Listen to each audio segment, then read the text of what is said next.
How to change ATM pin.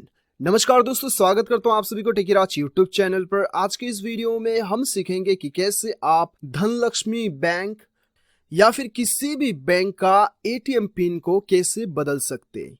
तो दोस्तों, जानने के लिए इस वीडियो को शुरू से लेकर अंत तक जरूर देखिएगा और यदि आपने हमारा चैनल को अभी तक सब्सक्राइब नहीं किया है तो चैनल को सब्सक्राइब करके उस बेल आइकन को जरूर दबाइएगा ताकि मेरे हर वीडियो का अपडेट आप तक पहुंचते रहे। तो दोस्तों, चलिए बिना देर के हुए शुरू करते हैं। तो दोस्तों, ये वीडियो पे मैं आपको बताऊंगा दो तरीके से आप अपना एटीएम पिन को चेंज कर सकते हैं।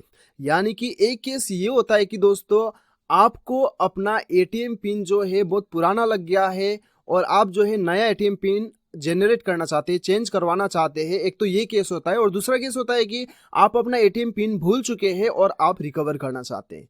तो ये दो केस में भी आपको क्या करना है वो मैं आपको बताऊंगा। तो सबसे पहले तो हम जानते हैं कि यदि आप जो है अपना एटीएम पिन को चेंज करना चाहते हैं तो वो आप कैसे करते हैं। तो सबसे पहले तो आप अपना एटीएम में जाएंगे और एटीएम में जाने के बाद आपको स्वाइप करना होगा आपका एटीएम। उसके बाद में आपको यहाँ पे बताया जाएगा कि आपका लैंग्वेज चूज करने के लिए, ठीक है। तो आपका लैंग्वेज जो भी है वो आप चूज कर लीजिए यहाँ से। उसके बाद में आपको अपना पासवर्ड भरना होगा, ठीक है। तो दोस्तों, ये पहला वाला जो है आपको पासवर्ड याद है और आप नया पासवर्ड बनवा रहे हैं, ठीक है। दूसरे स्टेप में हम बात करेंगे कि आप पासवर्ड भूल चुके हैं और रिकवर कैसे करना है। तो फिलहाल तो हम देखते हैं, आपको यहाँ पे अपना पासवर्ड जो आपको अभी फिलहाल आपका पासवर्ड है वो भरना है। उसके बाद में आपको एंटर पे दबाना है। उसके बाद आपको यहाँ पे सेलेक्ट करना है ट्रांजेक्शन टाइप। यहाँ पे पिन चेंज का ऑप्शन दिखाई दे रहा होगा आपको। जरूरी नहीं है कि यहीं पे दिखाई दे, यहाँ पे या फिर कहीं भी आपको दिखाई दे, पिन चेंज का ऑप्शन आपको क्लिक करना होगा, ठीक है। उसके बाद आपको यहाँ पे नया पिन आपको बनाना होगा। नया पिन आप जो भी बनवाना चाहते हो वो यहाँ पे भर दीजिए। उसके बाद फिर से वो पिन भरिएगा यहाँ पे। उसके बाद एंटर करने के साथ साथ आपका जो है पिन सक्सेसफुली चेंज हो जाएगा।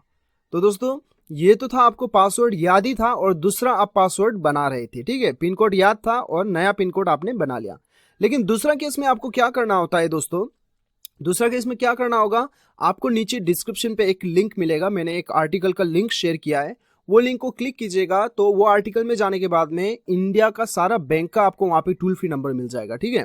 आपको क्या करना है, आपका जो भी बैंक का टोल फ्री नंबर है उससे आप कॉल कीजिएगा।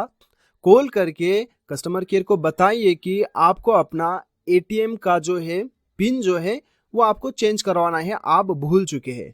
तो वो केस में क्या होगा कि दोस्तों, आपको एसएमएस सर्विस प्रोवाइड किया जाएगा। आपको एक नंबर दिया जाएगा जिस नंबर में आपका डेबिट कार्ड का यानी कि एटीएम कार्ड का लास्ट 4 डिजिट नंबर रहता है, वो नंबर आपको एसएमएस करना होता है, ठीक है। आपको कस्टमर केयर जो नंबर देगा वो नंबर पे आपको आपका एटीएम का 4 डिजिट लास्ट नंबर भेजना होता है और आपको अपना पासवर्ड जो है एसएमएस के जरिए से ही मिल जाएगा। इस प्रकार से आप रिकवर कर सकते हैं। तो नीचे डिस्क्रिप्शन पे लिंक मिल जाएगा, वहां पे चेक करके लिंक क्लिक करके आप अपना टोल फ्री नंबर ढूंढ के आप कस्टमर को कॉल करके आपका एटीएम का पिन बदलवा सकते हैं। तो दोस्तों, इस प्रकार से आप अपना बैंक का एटीएम पिन आसानी के साथ बदल सकते हैं। तो मुझे पूरा उम्मीद है कि आपको वीडियो पसंद आया होगा। वीडियो पसंद आए तो एक लाइक जरूर कीजिएगा, चैनल को सब्सक्राइब कीजिएगा, वीडियो को शेयर कीजिएगा। मिलते हैं अगले वीडियो में, अभी के लिए इतना ही। Till then bye bye, take care.